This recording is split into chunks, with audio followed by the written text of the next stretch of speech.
तो ये देखिए ये क्या कर रहे हैं, क्या कर रहे हो भाई साहब? मैं सारी किताब जला दूंगा। आज जेईई का पेपर भी लीक हो गया। ये देखो कितनी मेहनत करी थी मैंने। तो दोस्तों अरे ये मत जला यार, ऐसे तो ना होता है। किताब ही जला देंगे यार। तो ये दोस्तों देखिए ये मेहनत कर रहे हैं हम। ये खाली यूपीपीएससी किस आयोग में हम भरोसा करें? आखिर हम किस आयोग में भरोसा कर सकते हैं बताओ तुम? तो अरे ये नहीं करते यार, बुक और अरे इसको उधर रखते हैं भाई तुम और मत लगा यार। नमस्कार। आज़ादी के इन 75 सालों में इंडिया ने नो डाउट बहुत तरक्की की है। चाहे वो वर्ल्ड की लार्जेस्ट सर्वाइविंग डेमोक्रेसी हो या 100% इरेडिकेशन ऑफ पोलियो हो, चाहे साइंस एंड टेक्नोलॉजी में हमारा मार्ग तक पहुंचना हो, गलत बात है। हम सिर्फ अपने या शिक्षा के अधिकार को मौलिक अधिकार बनाना हो। हमने शिक्षा के अधिकार को मौलिक अधिकार तो बना दिया, लेकिन जब छात्र शिक्षित होकर सरकार से अपना हक मांगने, नौकरियां मांगने आए तो बदले में हमने उन्हें क्या दिया? पुलिस के डंडे, ह्यूमिलिएशन, यही सब तो दिया है। कर ली होगी भारत ने बहुत तरक्की, लेकिन अभी भी जब एक सिंपल सरल गवर्नमेंट एग्जाम कंडक्ट कराने की बारी आती है तो हम उसमें नाकाम हो जाते हैं, पेपर लीक हो जाते हैं। ये तस्वीरें जो अभी आपने देखी, ये उत्तराखंड की राजधानी देहरादून की हैं, जहां लगातार सामने आ रही पेपर लीक की घटनाओं से परेशान छात्र घटनाओं की सीबीआई जांच की मांग को लेकर सड़कों पर उतर आए और छात्रों की मांगों को सुनने की बजाय पुलिस ने उन्हें प्रोटेस्ट करने से रोकने के लिए उन पर लाठीचार्ज कर दिया, महिलाओं को घसीट कर वहां से निकाला। दोस्तों आइए जानते हैं कि यहाँ तक नौबत आई कैसे। इस घटना का थोड़ा बैकग्राउंड समझते हैं। तो बात शुरू होती है दिसंबर 2021 से, जब Uttarakhand state subordinate service commission ने ग्रुप सी के 916 पदों के लिए आवेदन की मांग की। 916 पदों के लिए 2,50,000 छात्रों ने आवेदन दिए। एग्जाम कंडक्ट कराया गया, जिसका रिजल्ट अप्रैल 2022 में आया। डॉक्यूमेंट वेरिफिकेशन होने से ठीक पहले ही परीक्षा में धांधली का मामला सामने आया। जांच कराई गई, जिसमें कुछ नतीजा क्या हुआ?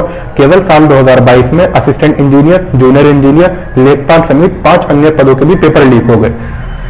छात्रों का गुस्सा तो तब फूटा जब इसी साल जनवरी में कंडक्ट कराए गए लेखपाल एग्जाम का भी पेपर लीक हो गया। इन सभी घटनाओं की सीबीआई की जांच की मांग करते हुए सड़कों पर उतर आए। दोस्तों बात केवल उत्तराखंड की नहीं है, चाहे आप राजस्थान की बात कीजिए, गुजरात की या उत्तर प्रदेश की, केवल स्टेट्स के नाम बदलते हैं, लेकिन पेपर लीक की कहानी वही पुरानी। प्रधानमंत्री मोदी परीक्षा पे चर्चा पे स्टूडेंट्स को स्ट्रेस मत लीजिए, पानी ज्यादा पीजिए, ऐसी सलाह तो दे देंगे, लेकिन देश में लगातार सामने आ रही पेपर लीक की घटनाओं पर कभी बात नहीं करेंगे। राजस्थान, जहां अभी हाल ही में टीचर भर्ती में धांधली के मामले सामने आए, प्रधानमंत्री मोदी और होम मिनिस्टर अमित शाह के होम स्टेट गुजरात में भी कुछ कहानी नई नहीं है, जहां 2014 से अब तक लगभग 9 बार जूनियर क्लर्क और टीचर को रिक्रूट करने में, एग्जाम कंडक्ट कराने में पेपर लीक के कारण सरकार असफल रही। हर जगह से पेपर लीक के मामले सामने आते हुए देख स्टूडेंट्स बुरी तरह से हताश और परेशान हैं। आइए आज इन एग्जाम के पैटर्न को समझने की कोशिश करते हैं। कैसे पेपर छपते हैं, कौन पेपर छापता है, कैसे ये एग्जाम सेंटर्स तक पहुंचते हैं, समझने की कोशिश करते हैं कि असली दिक्कत कहां आ रही है और इसका सॉल्यूशन क्या हो सकता है। जनरली किसी भी एग्जाम के पेपर छपने में 4 मेन स्टेजेस होती हैं। पहली स्टेज जब हर सब्जेक्ट के एक्सपर्ट टीचर उस एग्जाम के सिलेबस को देखते हुए क्वेश्चंस बनाते हैं। दूसरी स्टेज में बारी आती है क्वेश्चन पेपर डिजाइनर के, जो मौजूद क्वेश्चंस में से पेपर के कई सेट्स बनाते हैं। तीसरी स्टेज में काम होता है मॉडरेटर का, जो देखता है कि क्वेश्चन पेपर स्ट्रिक्टली सिलेबस और गिवन गाइडलाइंस के हिसाब से है कि नहीं। साथ ही मॉडरेटर का मोस्ट इंपॉर्टेंट काम होता है अवेलेबल सभी सेट्स में से एक सेट चुनता है जो मेन एग्जाम में आता है। इसके बाद चौथे स्टेज पर आता है CEO, controller of the exam, जो स्टार्ट से लेकर एंड तक पूरी एग्जामिनेशन प्रोसेस को मॉनिटर करता है। जनरली दिक्कत यही आती है, किसी भी एग्जाम में आने वाले क्वेश्चन पेपर को आप सरकारी फाइल की तरह इस टेबल से उस टेबल, उस टेबल से उस टेबल, इंडिया जैसे देश में जहां भ्रष्टाचार कितना है ये मुझे आपको बताने की जरूरत नहीं। क्वेश्चन पेपर के प्रिंटिंग प्रेस से लेकर एग्जामिनेशन सेंटर तक हम उसको खुद ही इतना वल्नरेबल बना देते हैं कि वो कहीं से भी लीक हो सकता है। जो पेपर लीक के जो मामले बाहर आते हैं उनमें कुछ गिरफ्तारियां होती हैं, लेकिन ज्यादातर मामले जो बाहर नहीं आते, क्या आपको लगता है कि उसमें पेपर लीक नहीं होता होगा?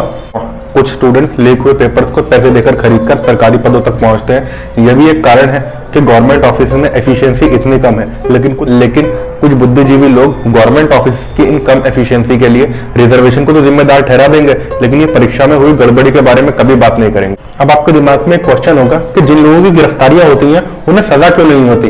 देखिए, पेपर लीक के लिए हिंदुस्तान में कोई स्पेशल कानून नहीं है। गिरफ्तार हुए लोगों पर चीटिंग और फ्रॉडरी जैसी आईपीसी की धारा 120B, 420 और 468 के तहत मुकदमा दर्ज किया जाता है, जिससे कुछ ही महीनों में उनकी जमानत हो जाती है।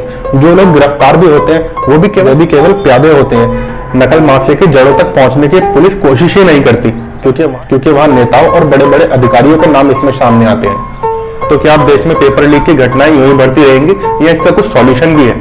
इसका एक सॉल्यूशन यह हो सकता है, देखिए UPSC, union public service commission of India, जो आईएएस, आईपीएस, एनडीए जैसी इंडिया के मोस्ट कवेटेड जॉब्स के एग्जाम सालों से सक्सेसफुली कंडक्ट कराता आ रहा है। स्टेट एग्जाम कंडक्टिंग एजेंसीज को उसी के तरीकों को स्टेट में इंप्लीमेंट करने की जरूरत है। पेपर लीक जैसी घटनाओं को रोकने के लिए पूरे देश के लिए एक यूनिफॉर्म कानून लाने की जरूरत है और दोषी पाए हुए लोगों को सख्त से सख्त सजा होनी चाहिए।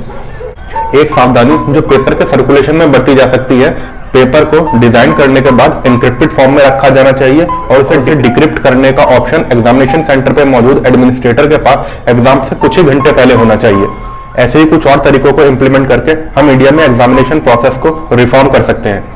आपको आज का हमारा ये वीडियो कैसा लगा हमें कमेंट करके जरूर बताएं, और अगर इस वीडियो में आपको कुछ भी पसंद आया हो तो इसे अपने दोस्तों के साथ शेयर जरूर करें और हमारे चैनल को सब्सक्राइब करें। मिलते हैं आपसे किसी और वीडियो में किसी और टॉपिक के साथ। तब तक के लिए अपने भाई मोनिश को दीजिए इजाजत। अपना बहुत सारा ख्याल रखें, अपने पेरेंट्स का बहुत सारा ख्याल रखें।